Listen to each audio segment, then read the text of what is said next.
Ya, ketegangan geopolitik dunia semakin meluas setelah Iran mengancam akan menutup selat Bab al-Mandeb di Laut Merah. Langkah ini merupakan respons langsung atas perintah Presiden Donald Trump yang menginstruksikan Angkatan Laut Amerika Serikat untuk memblokade total aktivitas pelayaran di Selat Hormuz. Eskalasi perang antara Amerika Serikat dan Iran kini merembet ke jalur perdagangan vital Asia Eropa. Melansir laporan Fox News, pemerintah Iran memperingatkan bahwa jika Donald Trump mengambil tindakan di Selat Hormuz, maka Amerika Serikat juga akan kehilangan akses ke Selat Bab al-Mandeb. Penasihat senior pemimpin tertinggi Iran, Ali Akbar Velayati, menegaskan bahwa front perlawanan kini memandang kepentingan di Bab al-Mandeb setara dengan kepentingan di Selat Hormuz. Ancaman Teheran ini muncul setelah Presiden Donald Trump secara resmi memerintahkan blokade terhadap setiap kapal yang mencoba memasuki atau meninggalkan wilayah pesisir Iran. Militer Amerika Serikat mengkonfirmasi bahwa mulai Senin ini blokade akan diberlakukan di seluruh pelabuhan Iran yang berada di Teluk Persia hingga Teluk Oman. Meski demikian, pihak militer menyatakan bahwa kapal-kapal yang menuju pelabuhan non-Iran tetap diizinkan melintas guna menjaga stabilitas pasokan energi dunia, meski kondisi keamanan kian tidak menentu. Adapun posisi Selat Bab al-Mandeb yang terletak di antara Yaman dan Djibouti merupakan koridor strategis yang dilewati sekitar 12% aliran minyak global. Bergabungnya kelompok Houthi Yaman dalam aliansi Iran pada akhir Maret lalu memperkuat ancaman blokade ganda di jalur energi dunia tersebut. Jika ancaman ini terwujud, perdagangan global antara Asia dan Eropa diprediksi akan mengalami kelumpuhan total. Situasi ini kini membuat pasar energi global berada dalam bayang-bayang guncangan hebat yang dapat memperburuk krisis ekonomi internasional di sepanjang tahun 2026. Berbagai sumber IDX Channel. Baik pemirsa, untuk membahas tema kita kali ini, menjaga ketahanan energi saat ketegangan geopolitik meninggi. Kita sudah tersambung melalui Zoom bersama dengan Bapak Satya Widya Yuda, anggota Dewan Energi Nasional, dan juga sudah bergabung. Beliau adalah Profesor Tumiran, Direktur Engineering Research and Innovation Center dari Fakultas Teknik UGM dan juga anggota Dewan Energi Nasional tahun 2009-2019. Langsung saja kita sapa ini. Halo Pak Satya, apa kabar Pak? Baik-baik, Alhamdulillah, sehat. Alhamdulillah, terima kasih atas waktu yang disempatkan. Prof. Tumiran, apa kabar? Sehat-sehat, Alhamdulillah. Ini ada Pak Dr. Satya Yuda nih, aden kita ini. Baik, terima kasih atas waktu yang disempatkan. Baik, langsung saja kita akan review terlebih dahulu dari Dewan Energi Nasional ya, terkait dengan negosiasi damai begitu antara Amerika Serikat dan Iran yang nampaknya masih belum menemui titik temu nih, alias buntu begitu. Apa yang bisa kita review dari Dewan Energi Nasional menyikapi kita ya cukup tertekan dengan lonjakan harga minyak mentah dunia ini, Pak Satya? Ya, sebetulnya dinamika harga energi itu kalau kita lihat ya dari tahun 2015 sampai dengan tahun 2025 itu memang tantangan utamanya bukan sekedar di level harga, tapi volatilitas dan ekstrim ya, karena kita pernah waktu itu lonjakan batu bara pada tahun 2022 dan fluktuasi LNG yang harganya sampai hari ini masih juga tinggi, maka secara langsung memang meningkatkan beban fiskal kita dan ketahanan energi. Maka strategi kebijakan energi nasional itu kita beralih sekarang dari respon harga jangka pendek ya menuju ke penguatan efisiensi, konservasi energi, dan diversifikasi sebagai strategi stabilisasi jangka panjang. Jadi ada beberapa senario yang kita hitung ya. Jadi kalau kita senario yang paling bawah itu namanya stabilisasi, itu kita kira-kira harga ICP-nya di putaran 73 sampai dengan 83 US dollar per barel. Itu kita dengan kurs 16.300 sampai 16.700 itu kita hitung total subsidi energi, jadi termasuk BBM dan listrik, itu kisarannya 350 sampai dengan 392 triliun. Kalau misalkan harganya itu kita bikin 92 sampai di atas 100, yaitu 107 US dollar per barel ICP-nya, kursnya bergerak sampai 17.500, maka subsidi kita juga bergerak antara 445 triliun sampai 523 triliun. Itu kita anggap sebagai senario eskalasi ya. Senario yang shock ya, yang kita anggap satu krisis global, itu kalau ICP-nya menyentuh sampai dengan harga 145 US dollar. Jadi dari 125 sampai 145 dan kursnya 18.000 sampai 20.000. Jadi ini ekstrim gitu. Oke. Itu total subsidi energi kita itu antara 595 triliun sampai 780 triliun. Nah, ini sudah kita mapping out ya dari beberapa senario dan bagaimana sekarang kita memitigasi. Seperti tadi yang di depan bahwa kita tidak boleh hanya merespon dari sisi gejolak harga jangka pendek ya, karena kalau kita sifatnya seperti itu nanti tidak sustain gitu di dalam ini. Maka kenapa senario penguatan atau efisiensi itu dilakukan nggak cuma di Indonesia tapi di beberapa negara ya. Kalau kita lihat seperti Filipina itu ada penerapan empat hari kerja lah dalam satu minggu. Kamboja itu dia mencoba untuk mengadakan rapat secara daring gitu ya sebagai salah satu kayak waktu kita COVID dulu. Myanmar itu juga kerja jarak jauh WFH ya. Itu Thailand mendorong kerja jarak jauh dan juga Vietnam juga melakukan hal yang sama dan Indonesia sudah mulai menerapkan kan WFH ini. Jadi paling tidak ini perilaku untuk melakukan efisiensi di dalam konsumsi energi kita ke depan. Memang strateginya macam-macam kayak Jawa Timur dia mengatakan WFH-nya di hari Rebu karena khawatir kalau Jumat nanti kebablasan gitu. Jadi bukan WFH tapi menjadi extended liburan. Nah, itu yang kita juga kita lihat perilaku seperti ini. Tapi yang perlu saya sampaikan dalam forum yang bagus ini adalah bahwa niatan daripada pemerintah untuk menahan harga baik itu BBM yang bersubsidi ataupun juga non subsidi itu harus dimaknai sebagai sesuatu yang harus kita sikapi dengan cara yang lebih berperilaku efisien ya di dalam mengelola konsumsi energi kita.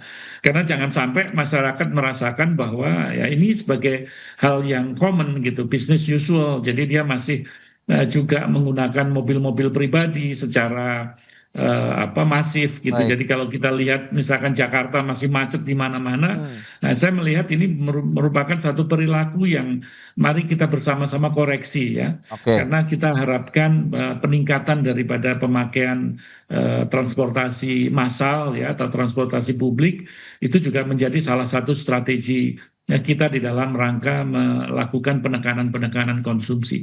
Jadi penekanan konsumsi kita titik beratkan dalam hal ini. Ya, itu dia Pak Satya yang sudah disampaikan oleh Dewan Energi Nasional. Ada beberapa skenario ini Prof. Tumiran yang sudah disampaikan, ada yang soft bahkan yang sudah ekstrem. Dari kacamata Prof. Tumiran sendiri, bagaimana sih sebenarnya perkembangan dari konflik global, kemudian terkait dengan pergerakan harga minyak mentah dunia dan ketahanan energi nasional kita begitu Prof? Ya, saya beberapa poin tadi sepakat dengan Pak Setia ya. Jadi terutama bagaimana kita mengatur melakukan suatu efisiensi. Karena situasi sekarang ini kan unpredictable situasinya. Nggak ada negara yang bisa memprediksi bagaimana situasi akhir dari Timur Tengah ya. Karena skenario-nya kan di luar suatu policy politik. Jadi kebijakan-kebijakan yang sifat sporadis unpredictable ya. Tapi kita udah merasakan dampak. Ya kita kalau dalam situasi ini the worst condition-nya kita anggap aja akan terjadi bahwa harga minyak itu akan naik. Itu the worst condition yang harus diantisipasi oleh kita gitu ya. Jadi dengan kata the worst condition maka langkah-langkah apa yang dilakukan tadi Den melalui Pak Satya sudah mendorong untuk efisiensi, itu saya kira suatu langkah. Tapi efisiensi itu kan tidak bisa hanya statement pemerintah, tapi bagaimana menyadarkan secara kolektif masyarakat kita untuk melakukan langkah-langkah tersebut dan juga tentu sikap daripada para gubernur, bupati, pemerintah daerah untuk bersama-sama gitu. Tadi Pak Satya sudah menjelaskan bagaimana sektor transportasi ya, ini harus kesadaran kolektif bagaimana misalnya di setiap provinsi ke depan itu ada transportasi umum yang baik sehingga orang akan mengurangi penggunaan kendaraan sendiri. Tetapi yang kita harus sadari Pak ya, kalau harga minyak ini naik, harga gas juga naik, itu dampaknya terhadap fiskal negara terlalu berat ya, apalagi kalau nanti kita nggak mampu menjaga ketahanan rupiah kita terhadap gejolak harga terhadap dolar ya. Ini akan berdampak terhadap fiskal dan beban kita akan berat. Maka menurut saya ada suatu langkah strategis yang lain yang harus diubah. Jadi bagaimana tadi Bapak mengatakan tentang ketahanan energi ya. Jadi resilient. Nah, kita harus mulai bergeser menyadari secara kolektif bahwa keterbatasan itu harus membuat kita untuk mulai bertahap mandiri. Jadi saya mendorong kembali Pak, seperti yang dulu ya. Sekarang kita harus mengajak masyarakat berkurang di dalam rumah tangga mengurangi penggunaan LPG. Beralihlah kita misalnya ke listrik secara bertahap. Ini saya kira positif karena listrik kita bisa dipasok dari dalam negeri, listrik kita baik, juga kita bisa dorong menggunakan EBT, matahari dan lain-lain di rumah-rumah dikembangkan. Apalagi Pak Prabowo sudah mendorong untuk 100 giga.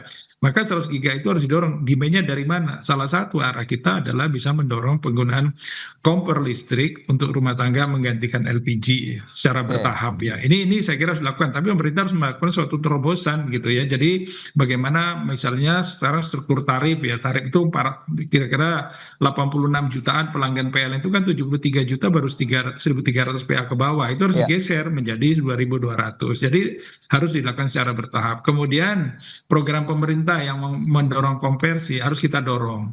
Nah, untuk didorong itu juga mendorong industri motor listriknya muncul di dalam negeri, jangan impor, jangan bikin kebijakan toto impor, itu nggak betul Pak, itu ngabisin devisa juga ya. Saya kritik lah teman-teman menteri yang senangnya masih impor, ini titip melalui Pak Satya, kalau di sektor energi jangan didorong impor lah ya, berdayakan sumber daya nasional. Jadi APBN kita juga untuk mengcreate ekonomi, menciptakan lapangan kerja.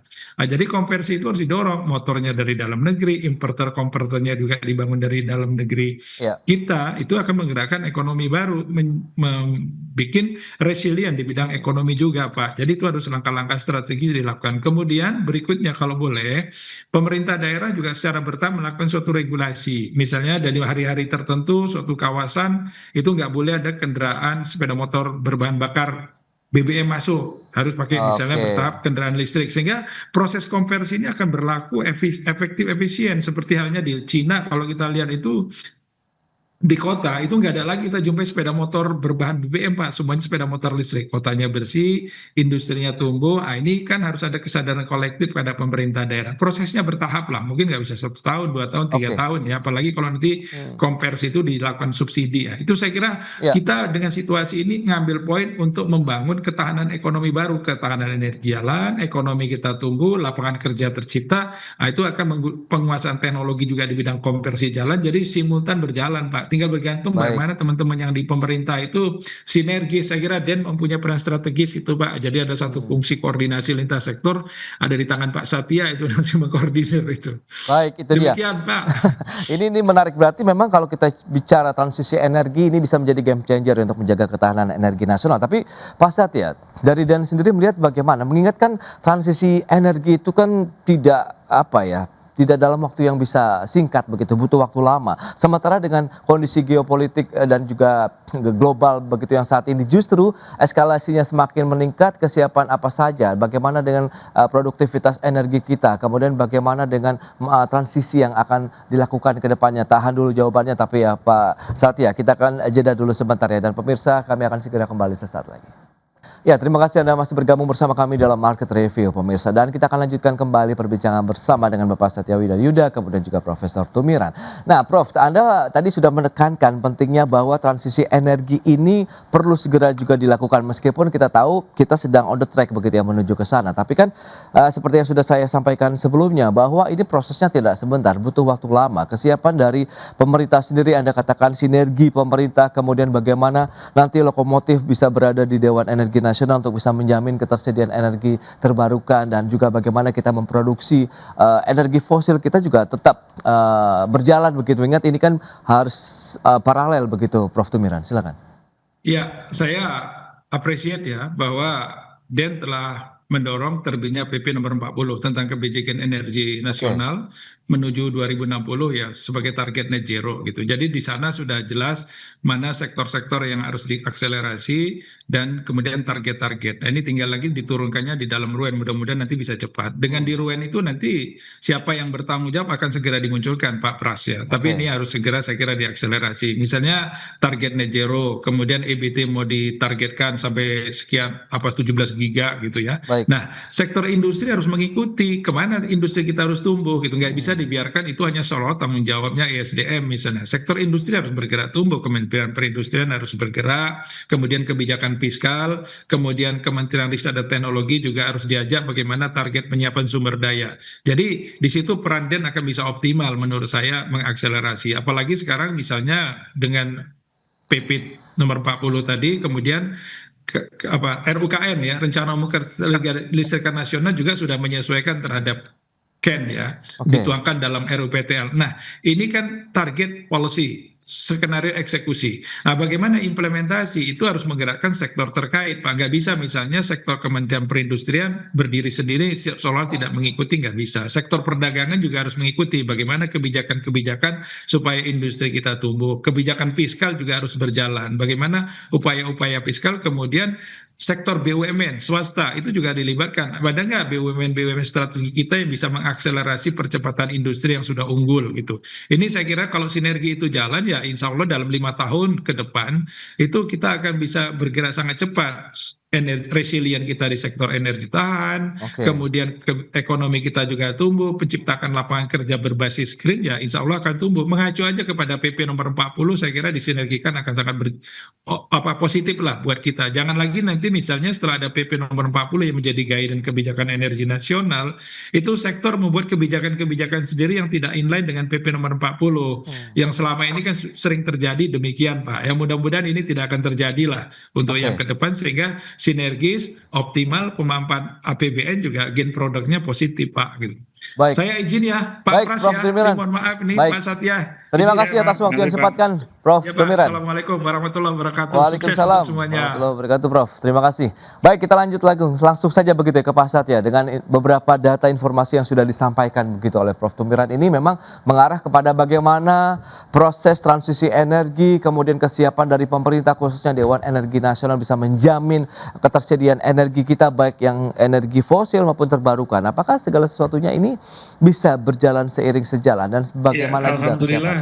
Dewan Energi Nasional pada periode saat ini stronger ya. Oke. Jadi lebih didaya gunakan, lebih kuat gitu ya, karena kita dilantik oleh Bapak Presiden bersama dengan anggota Dewan Energi Nasional dari unsur pemerintah yang terdiri dari beberapa menteri. Ya, ada 8 menteri termasuk Menteri SDM.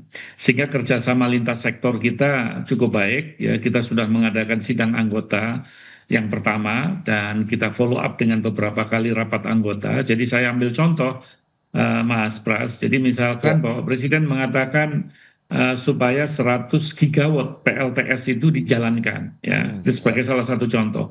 Itu Dan langsung melakukan rapat anggota yang memanggil seluruh kementerian terkait, termasuk Kementerian Perindustrian, dan kita coba memilah kira-kira ya demand-nya itu bisa kita create atau tidak agar 100 gigawatt yang dicanangkan oleh Bapak Presiden itu bisa terimplementasi. Ini sebagai salah satu contoh. Dan setelah kita berbicara dengan Kementerian Perindustrian, jadi Kementerian Perindustrian tidak berjalan sendiri. Jadi mereka masuk di dalam Dewan Energi Nasional, ya, Bapak Menterinya, Pak Agus Gumiwang juga sebagai anggota DEN, ya, staf-stafnya termasuk Dirjen dan staf ahli juga membantu. Ada setiap kali kita ada rapat anggota, setelah disisir, kira-kira industri itu akan menyerap sekitar 40 gigawatt. Ini suatu hal yang luar biasa. Jadi kita nanti di dalam rangka mengimplementasikan 100 gigawatt tidak hanya untuk menerangi daerah yang pedesaan, remote yang mungkin dari skala kapasitasnya tidak terlalu besar, tetapi industri akan menyerap. Nah, ini merupakan pola kolaborasi yang menurut hemat saya berjalan ya dari apa yang diinstruksikan oleh Bapak Presiden. Nah, mengenai RUPTL, ya RUKN, memang kita sekarang ini ya, di dalam tahap penyusunan daripada RUEN, Rencana Umum Energi Nasional, itu adalah domainnya ada di pemerintah. Ya, tetapi yang menetapkan nanti itu adalah Dewan Energi Nasional. Nah, maka leading sektornya karena itu ada di pemerintah adalah Kementerian SDM. Nanti dibantu oleh Pak Penas, Kementerian Keuangan, Perindustrian, termasuk Pertanian, ya, semuanya bekerja sama untuk bagaimana mendefinisikan Rencana Umum Energi Nasional itu. Pada gilirannya nanti akan diputuskan oleh DEN ya sebagai RUEN kita turunan daripada kebijakan energi nasional dalam bentuk Perpres ya. Kalau Kemnya kan dalam bentuk PP, nanti RUEN-nya dalam bentuk Perpres, dan ini menjadi acuan ya di dalam rangka membuat Rencana Umum Kelistrikan Nasional atau RUKN, dan juga otomatis menjadi acuan dalam Rencana Umum Pembangunan Tenaga Listrik ataupun RUPTL. Jadi kita harapkan nanti akan inline. Nah, ini sudah kita miliki, vehicle itu sudah kita miliki, payung hukum sudah kita miliki. koordinasi lintas sektor kita doakan berjalan dengan baik dengan penguatan daripada Dewan Energi Nasional. Nah, hal-hal yang lain yang Mas Pras perlu diketahui ya, itu dalam skala senario ya kita yang barusan saya sampaikan. Tetapi dalam skala implementasi saja itu kerjasama antar KL, antar kementerian dan lembaga 6 bulan ke depan, itu semua sudah menyusun senario masing-masing. Ya, saya ingin memberikan salah satu contoh ya, Kementerian Dalam Negeri dan juga Kementerian Penertiban Aparatur Negara dan Reformasi Birokrasi ya, mereka mencoba ya mengatakan bahwa coba kita bikin WFH 1 hari per minggu. Ya kalau kita mulai 1 April kemarin gitu ya, sehingga kita plus minusnya dalam 6 bulan itu 39 kali WFH. Itu penghematan BBM-nya setelah dihitung, itu sekitar 4,74 juta kiloliter, dikalikan 12.500 per liter, itu 59,2 triliun. Jadi kan luar biasa. Jadi kalau kita tadi bicara ada senario harga minyak sampai di atas 100 US dollar per barel ICP kita, saya tadi sudah sampaikan skenario terjeleknya bisa sampai 500 sekian subsidi energi termasuk di dalamnya BBM dan listrik. Maka sekarang bagaimana cara kita menambal ya supaya gap tersebut itu bisa dipenuhi. Ini salah satu contoh dikoordinasikan oleh Kemenpan PNRB dan juga Kementerian Dalam Negeri. Penghematan listrik ya, ini hanya 1 WFH. Itu sekitar 1,70 terawatt hours. Kalau kita kalikan harganya 1.881 rupiah per kilowatt hour, ini terawatt hour ke kilowatt, itu penghematannya sudah 3,18 triliun. Jadi kalau kita lihat estimasi penghematan BBM dan listrik saja, ya itu udah sekitar 62 triliun. Itu sampai 6 bulan ke depan apabila WFH 1 hari per minggu. Belum lagi Kementerian Perhubungan ya, ini kita ambil contoh. Kementerian Perhubungan dia mempromosikan tentang konversi energi, peningkatan kendaraan listrik, ya konversi kendaraan bermotor dan listrik. Itu sekarang kita ambil lagi contoh Kemenko Perekonomian.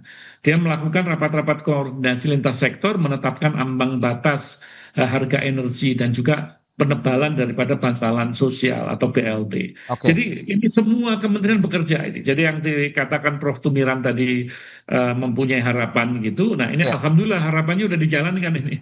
Baik, ini menarik Pak Satya. Tadi Anda katakan dari beragam upaya-upaya efisiensi tadi WFH 1 hari, baik untuk energi listrik maupun juga BBM 62 triliun. Sementara untuk skenario soft yang Anda sampaikan begitu dengan pergerakan ICP 70 sampai dengan 80 dolar Amerika Serikat begitu, kalau misalnya ini terjadi sampai dengan 92 ke 107, ya beban subsidi bisa mencapai 350 sampai dengan 500 triliun. Ini kalau kita pergerakan dari 70 sampai dengan 170 dolar Amerika Serikat per barrel. Nah, lantas bagaimana untuk bisa mengisi gap tadi sementara pemerintah kan tidak akan menaikkan harga BBM bersubsidi. Kita bahas lebih jauh di segmen berikutnya. Kita akan jeda kembali sebentar Pak Satya dan pemirsa tetaplah bersama kami. Baik pemirsa, kita lanjutkan kembali perbincangan bersama dengan Bapak Satya Widayuda, anggota Dewan Energi Nasional. Nah, ini menarik, lantas bagaimana kita bisa mengisi gap tadi di Pak Satya? Apakah juga nanti efisiensi itu kan baru WFH, kemudian adakah kebijakan-kebijakan lain juga yang perlu dilakukan oleh pemerintah dengan melibatkan mungkin seluruh masyarakat di tanah air begitu apabila memang program efisiensi energi ini bisa dikatakan cukup signifikan dampaknya begitu, terutama untuk menjaga ruang fiskal kita. Ya, misalkan sekarang ini pembelian BBM ya 1 hari, ya itu tentunya harus dengan kesadaran tinggi untuk membeli tidak berliter-liter. Ya tadi kan beberapa waktu yang lalu kan terucap untuk sampai 50 liter.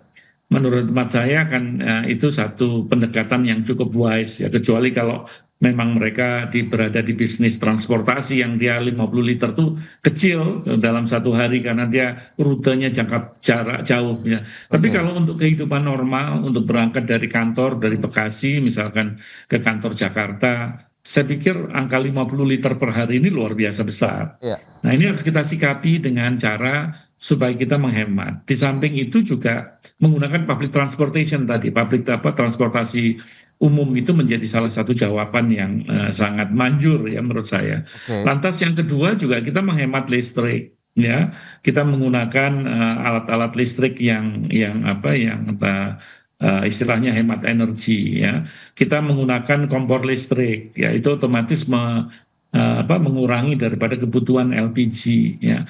Hal-hal yang demikian, ya, syukur kalau nanti harga sepeda motor listrik juga sudah terjangkau, orang sudah berpindah ke sana secara masif, begitupun pula untuk mobil. Maka saya pikir konsumsi daripada BBM yang dalam tanda petik saya selalu mengatakan bahwa BBM itu bukan bahan bakar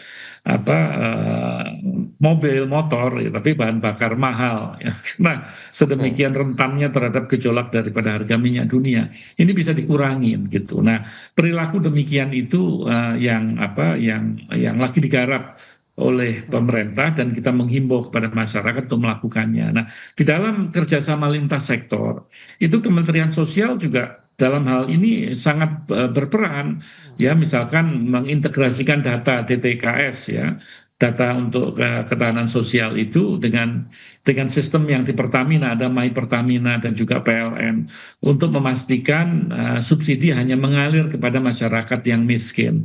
Ini juga sekali lagi hal-hal yang bisa menekan daripada konsumsi atau kita berperilaku lebih efisien, ya. Dengan demikian masyarakat secara langsung itu menolong pemerintah mengatasi daripada gap tadi, yang karena kita masih bertahan untuk tidak menaikkan harga BBM, baik itu subsidi ataupun juga non subsidi. Nah, ini menurut saya perlu mendapatkan apresiasi, tetapi dibalas oleh masyarakat kita dengan perilaku-perilaku yang tepat, gitu. Baik, lantas bagaimana upaya DEN untuk mendorong SKK Migas, kemudian KKS begitu, untuk bisa bagaimana memprioritaskan seluruh hasil produksi minyak bumi tadi memang untuk diserap kilang-kilang domestik kita untuk diolah lagi menjadi energi di dalam negeri begitu, Pak Satya? Kita sudah sampaikan di dalam berbagai macam forum, ya, kita ada mekanisme di Dewan Energi Nasional itu ada rapat yang namanya rapat anggota, itu dihadiri oleh perwakilan kementerian, jadi bukan menteri, perwakilan kementerian. Nah, lantas nanti ditingkatkan dari rapat anggota menjadi sidang anggota. Nah, sidang anggota ini harus dihadiri oleh menteri, atau kalaupun tidak orang yang sudah ditunjuk, yaitu paling tidak eselon 1, karena mereka punya hak voting. Jadi itu harus memenuhi kriteria siapa yang hadir. Nah, baru nanti di dalam sidang anggota itu dipimpin oleh Menteri SDM selaku ketua harian, ya, untuk dilaporkan kepada sidang paripurna. Nah, di dalam sidang paripurna itu dipimpin langsung oleh Bapak Presiden untuk mengambil keputusan-keputusan strategis. Jadi seperti hari ini, Mas Pras, kalau kita ikuti berita kan Pak Ketua Harian kita, Pak Bahlil Lahadalia, mengikuti kunjungan Presiden ke Rusia, dan sudah dijanjikan akan turut serta meringankan kita di dalam pengadaan BBM. Saya pikir itu menjadi terobosan, ya, karena di sana menghasilkan crude yang cukup besar yang bisa kita proses dengan refinery kita atau kilang kita di Indonesia, ya, itu termasuk mengurangi kebutuhan daripada impor minyak mentah kita dari daerah konflik. Kita bisa divert menuju kepada Rusia. Rusia harus diingat, ya, Rusia itu panjang sekali sampai pelabuhan ujung sendiri yang dekat dengan Korea namanya Vladivostok. Jadi kalau misalkan transportasinya nanti melalui Vladivostok itu udah jelas menghindari daripada daerah-daerah konflik. Saya menangkap ini menjadi kabar gembira kunjungan Bapak Presiden ke Rusia, paling tidak secara langsung turut meringankan beban fiskal kita. Baik, berarti itu sudah disampaikan begitu, ada beberapa strategi yang sudah disiapkan. Berarti pemerintah sudah mendapatkan alternatif lain begitu, ya, untuk kita bisa menjadi pasokan barulah untuk importasi minyak mentah Indonesia begitu. Dan semoga kita berharap juga konflik segera selesai, ya, Pak Satya, ya, sehingga akan lebih meringankan lagi beban ekonomi dunia termasuk Indonesia. Baik, Pak Satya, terima kasih banyak atas informasi update yang sudah disampaikan. Sampai berjumpa kembali, Pak. Salam sehat. Sukses, ya. Ya, pemirsa, Wakil Menteri Haji dan Umroh Dhanil Anzar Simanjuntak menegaskan istilah war tiket haji merupakan wacana untuk memperpendek antrean dan masa tunggu jemaah haji Indonesia.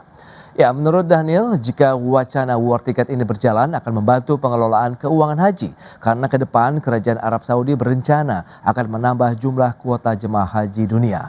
Dhanil memastikan jika wacana war tiket ini dilakukan, pihaknya bersama DPR akan membahas sejumlah aturan, baik jumlah persentase jemaah haji Indonesia dari kuota yang diberikan oleh Arab Saudi dan juga besaran biaya yang harus dibayarkan tanpa subsidi.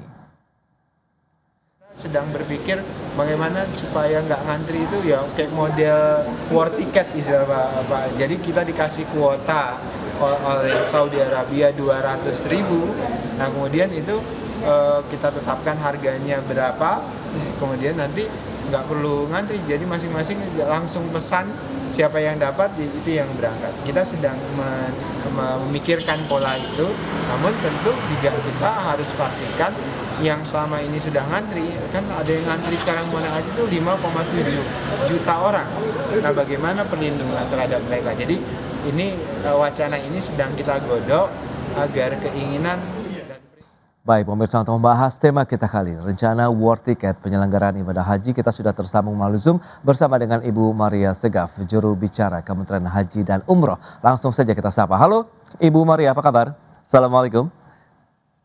Waalaikumsalam warahmatullahi wabarakatuh. Kabar sehat, Mas Prasetyo, apa kabar? Kabar baik juga, terima kasih atas waktu yang disempatkan. Ini kalau kita bicara mengenai war ticket haji, cukup hangat perbincangannya begitu di masyarakat. Mungkin bisa diuraikan terlebih dahulu, sebenarnya apa sih yang melatar belakangi di balik wacana skema war ticket haji ini, Bu Maria? Iya, terima kasih banyak Mas Prasetyo atas waktunya. Jadi sebenarnya memang pertama-tama begitu ya, kita perlu jelaskan dulu, jangan kemudian dibayangkan seperti kita sedang war tiket kereta mudik gitu ya. Oke. Kemudian war tiket konser yang tiba-tiba down servernya gitu dan segala macam itu kan Iya, yang iya. juga menjadi perhatian publik saat ini. Tapi ini hanya perumpamaan bahasa saja, begitu bahasa kami Mas, yang tentu perlu kita lihat lebih terang juga. Jadi ini bukan sebuah kebijakan, ini masih dalam ruang diskusi, ini diskursus kami begitu di internal, yang sebenarnya ini didorong lebih jauh, lebih serius begitu ya, tentang bagaimana kemudian nanti kita bisa memastikan kuota haji ini bisa benar-benar diisi Mas oleh mereka-mereka yang memang sudah siap secara istitoah gitu ya, secara kemampuannya tidak hanya fisik saja tapi juga finansial pada tahun-tahun berjalan ke depan begitu. Nah sebenarnya ini kita melihat bahwa bagaimana kemudian visi dari Arab Saudi di 2030 mendatang begitu ya. Karena visi dari Arab Saudi itu nanti di 2030 akan bisa mampu menampung jamaah sekitar 5 juta jemaah. Saat ini Arab Saudi berada pada daya tampung 2 juta jemaah dan kemudian kita Indonesia mendapatkan kuota sebesar 221.000 jemaah begitu kan. Nah, kita kemudian langsung berhitung begitu ya dengan proyeksi Saudi Vision di 2030 itu yang menargetkan peningkatan kapasitas jemaah sampai 5 juta gitu ya. Bisa dibayangkan peluang yang luar biasa besar nanti penambahan kuota bagi negara-negara di sejumlah negara termasuk juga Indonesia. Kami kemudian berhitung jika kemudian ini kan dari 2 juta ke 5 juta lebih dari 2 kali lipat gitu ya. Kalau kemudian kita mendapat kuota itu bisa sekitar 400 hingga 500.000 kuota jamaah tuh. Nah, bagaimana kemudian dengan asumsi peningkatan yang bisa 100 hingga 150% ini dari kuota yang existing ini, kemudian Indonesia kan berpotensi mendapatkan kuota yang cukup banyak. Tapi kemudian kami berpikir bagaimana kemudian dengan pengelolaan keuangan yang ada di BPKH mampu tidak mengcover hal ini. Karena seperti yang kita tahu Mas, saat ini kan jamaah haji itu kan kemudian biayanya kemudian juga kan mendapatkan tambahan biaya dari dana manfaat yang ada di BPKH kan, atau banyak yang menyebut sebagai subsidi lah gitu kan. Nah, tapi mampu tidak kemudian subsidi ini menanggung adanya peningkatan yang cukup besar penambahan kuota dari Arab Saudi ini. Kami pun juga kemudian berhitung begitu ya, kalau kemudian tahun ini saja BPKH mendapatkan hasil pengelolaan sebesar 11,7 triliun rupiah yang kemudian digunakan untuk subsidi pembiayaan haji sebesar 6,7 triliun rupiah. Ini untuk kuota normal saat ini tahun ini ya. Nah, kami kemudian berhitung kalau kemudian 2 kali lipat saja gitu di 2030. Artinya kita akan membutuhkan dana sekitar 13,4 triliun rupiah atau bahkan bisa mencapai 15 triliun rupiah. Nah, ini bagaimana kemudian pengelolaan keuangan kami ini kemudian bisa mengcover hal ini. Kami juga berbincang dengan BPKH begitu. Jadi ini kemudian muncul gagasan-gagasan baru, salah satunya adalah war ticket ini. Bagaimana kemudian nanti ini akan berjalan secara paralel, insya Allah di diskursus kami berjalan dengan paralel dengan kuota reguler yang memang sudah mengantri sejak lama ini. Jadi kuncinya adalah war ticket ini akan diberlakukan jika ada tambahan kuota besar dari Arab Saudi. Nah, tambahan itulah yang kemudian kita lakukan sistem war ticket ini dengan biaya yang utuh tanpa ada subsidi dari BPKH. Jadi kita bisa menyerap kuota yang cukup besar tanpa kita harus perlu mengkhawatirkan adanya permasalahan keuangan di BPKH begitu. Baik, itu ternyata ada syarat dan ketentuan yang berlaku lah ya Bu Maria ya. Kalau kita cermati dengan penerapan wacana war ticket ini. Jadi kalau memang ada penambahan kuota yang besar yang diberikan oleh pemerintah Arab Saudi, maka skema ini diberlakukan begitu ya Bu Maria? Oke, nah lantas sejauh mana pemerintah bisa meyakini bahwa opsi sistem war ticket ini juga menjadi salah satu alternatif efektif ya untuk memangkas masa tunggu yang rata-rata mencapai 26,4 tahun? Nah itu dia Mas, kita juga berangkat jadi tadi awalnya, kita kan tentu kalau kemudian berbicara mau memangkas, Iya, antrian cukup panjang 26 tahun mhm, ini, iya, pasti jawabannya ya kuotanya ditambah gitu ya.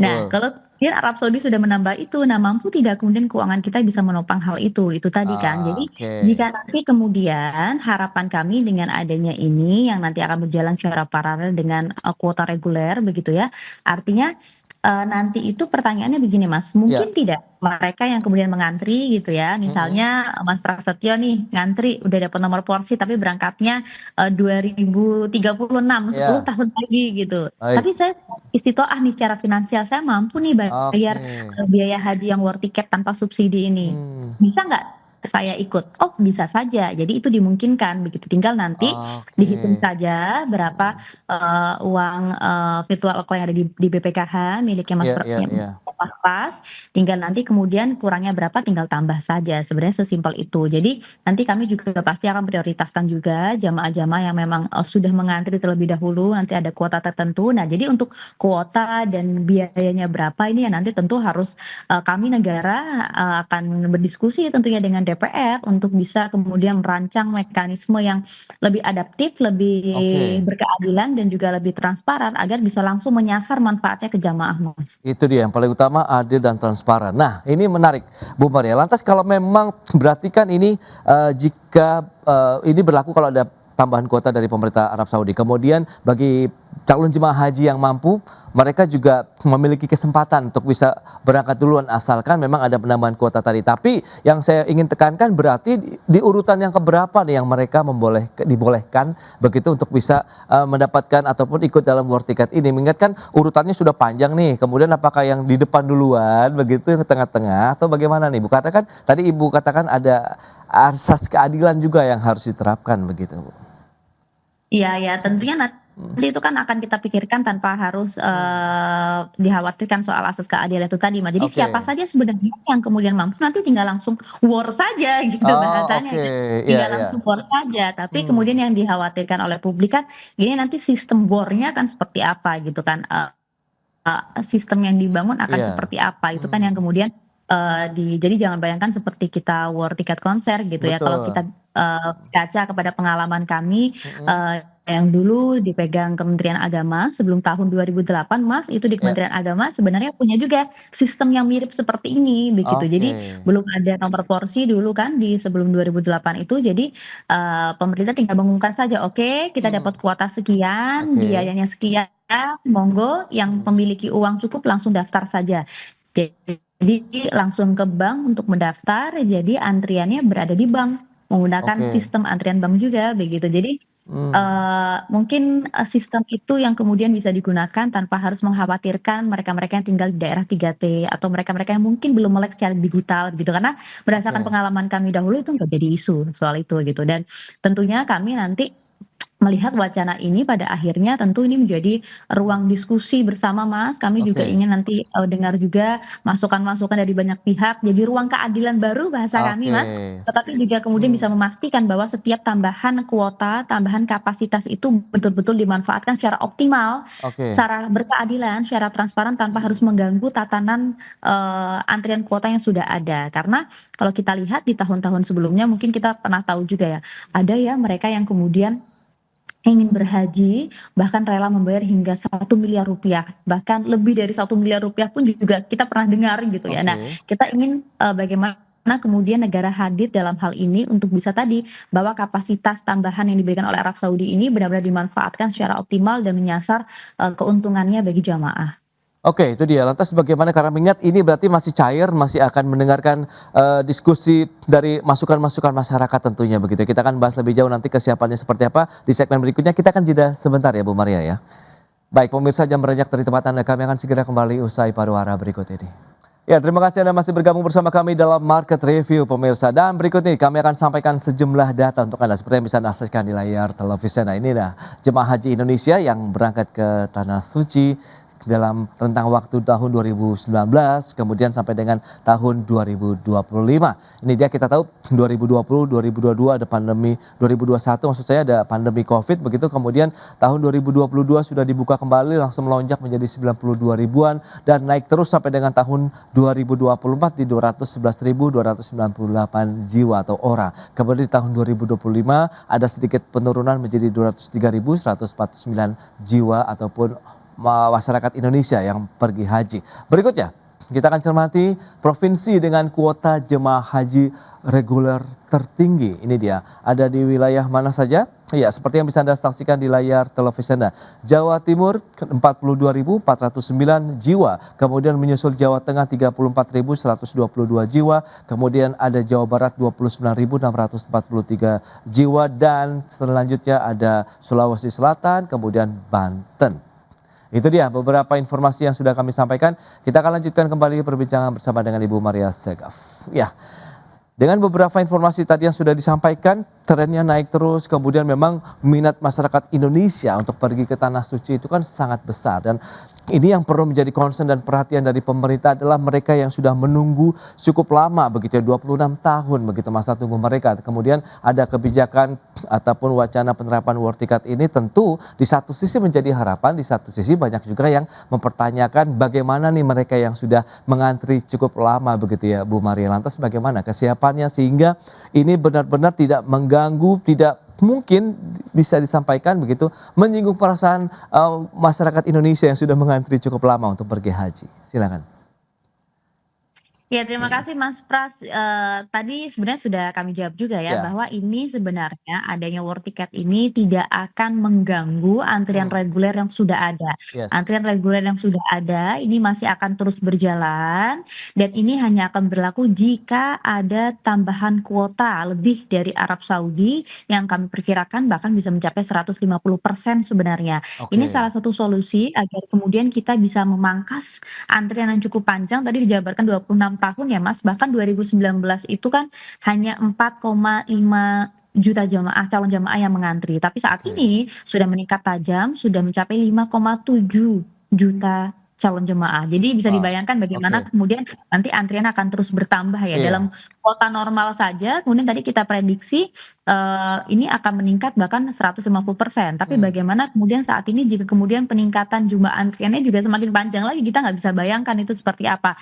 Tentu kan kita tidak ingin seperti itu ya Mas, Ya. bahwa komitmen negara ini betul-betul akan hadir, termasuk juga banyak yang bertanya, nanti khawatir nih banyak ruang-ruang untuk pencalonan nih gitu ya, Oke. ruang-ruang untuk Iya. manipulasi. Betul. Nah, siapa yang kenal orang dalam itu mereka yang akan lebih cepat mendapatkan tiket gitu kan. Nah, ini tentu ini kan lagi-lagi masih diskursus ya di internal kami begitu dan juga nanti pasti akan dibahas bersama DPR karena ini hanya wacana saja bukan sebuah kebijakan yang akan Oke. diberlakukan gitu. Jadi negara memang harus hadir Mas, secara penuh kami hadir dengan yang pasti sistem yang cukup kuat, pengetatan pengawasan yang juga cukup ketat, auditnya juga cukup ketat, termasuk juga nanti desain sistem yang harus berkeadilan dan juga transparan. Jadi kalau di kami betul-betul kami sampaikan tidak boleh nanti akan ada ruang untuk pencalonan, manipulasi privilege bagi sejumlah orang yang mungkin kenal orang dalam gitu ya. Oke. Dan Oke. ini jadi komitmen kita semua agar penyelenggaraan ibadah haji ini kemudian bisa berjalan dengan bersih dan Oke. juga terhindar dari praktek-praktek yang tentunya mencederai keadilan. Ya, bagaimana dengan harapan mungkin masyarakat juga yang lain begitu? Apabila ada penambahan kuota, begitu apakah juga mereka yang reguler mendapatkan jatah penambahan kuota tadi atau tidak? Nih karena kan sama-sama akan meringankan beban antrian begitu nih, Bu Maria. Ya betul sekali Mas Pras, betul sekali. Jadi seperti bayangan saya tadi, seperti gambaran saya tadi. Iya, Jadi iya. bahwa yang kuota reguler misalnya tambahan kuotanya masih tetap sama gitu ya, 221.000 itu kan. Oke. Yang kuota reguler ini kemudian masih akan berjalan, Mhm. masih akan berjalan sesuai dengan, normal, kuota normal begitu, Iya nanti iya. tambahan ini akan di-award. Tapi jika mereka kemudian yang berada dalam antrian kuota reguler ini ingin ikut war Mmm, tiket, boleh-boleh oke. saja. Jadi kan nanti akan semakin terus, berkurang gitu ya Berkurang, antrian oke. cukup panjang itu, dan Mmm, juga berjalan secara paralel antara kuota normal reguler yang tidak akan jangan khawatir ini akan tetap normal begitu tanpa diganggu, iya. dan juga yang war tiket kuota tambahan ini juga bisa berjalan dengan mengurangi secara perlahan antrian yang cukup panjang itu. Oke. Nah, lantas sejauh mana kesiapan dari memang ada rencana war ticket ini, kemudian, sudah melakukan mungkin diskusi dengan siapa saja begitu dan bagaimana juga nanti ini bisa kita, rilis lagi ke masyarakat begitu Bu Maria? Ini hari ini saat ini saya sedang berdiskusi nih dengan Mas Oh, Prasetyo ya. baik baik, oke.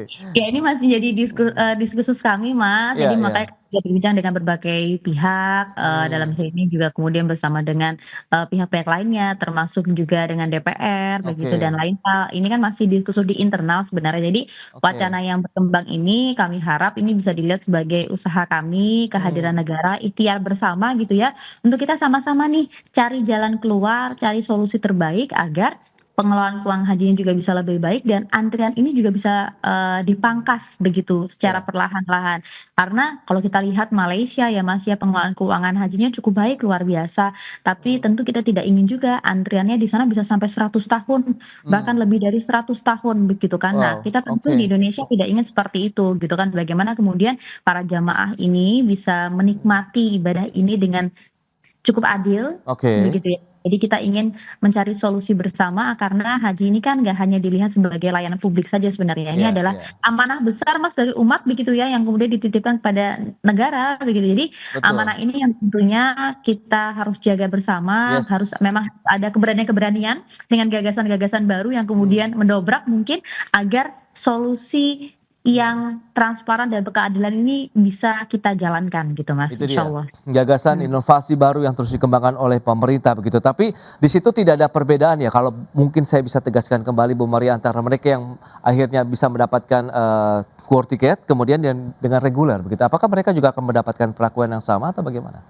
Oh tentu saja nanti Mmm, mendapatkan perlakuan sama yang dari reguler bisa juga kemudian oke, ikut war tiket begitu, mmm, tapi untuk war tiket ini sendiri misal, kuota reguler begitu ya, kan biaya haji sudah ditentukan sekitar misalnya 89 sekian juta gitu oke, ya. Nanti mereka membayar berapa, dana manfaatnya berapa, ada iya, subsidi dari BPKH. Tapi tentu untuk yang war tiket ini tidak akan ada subsidi. Jadi nanti oke, kami bersama dengan DPR akan kemudian, mendiskusikan berapa ya biaya yang kemudian harus mmm, dibebankan kepada para jamaah secara real ya, karena iya kan tidak iya, ada subsidi di sana secara real, secara mmm, utuh biaya yang harus dibebankan dan mhm, jamaah yang memang sudah istiqoah, sudah mampu secara finansial yang kemudian, bisa oke membayar hal itu. Bisa saja dimungkinkan Mas, misal kemudian jika akan ada penambahan fasilitas begitu ya, oke, bagi kemudian penambahan mmm, kuota yang tiket war ini, tapi kan tentu biayanya akan lebih mahal gitu. Jadi mmm, misalnya kemudian jika kuota reguler harus membayar sekitar 90 juta begitu ya, nanti mungkin saja yang war tiket ini,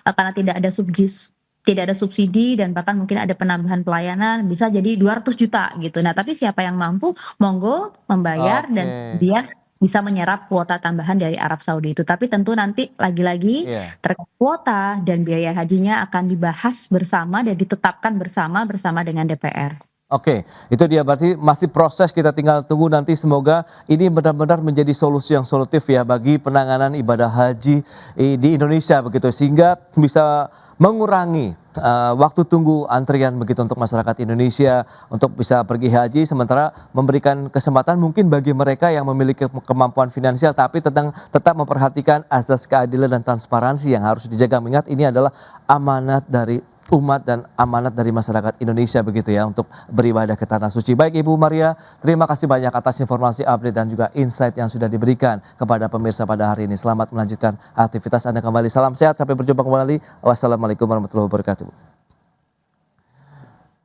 Baik pemirsa, 1 jam sudah saya menemani Anda dalam Market Review dan berbahari terus informasi Anda hanya di IDX Channel, your trustworthy and comprehensive investment reference. Karena urusan masa depan harus terdepan. Aku investor saham. Saya Prasetyo Wibowo beserta seluruh kerabat kerja yang bertugas pamit undur diri. Terima kasih, sampai jumpa.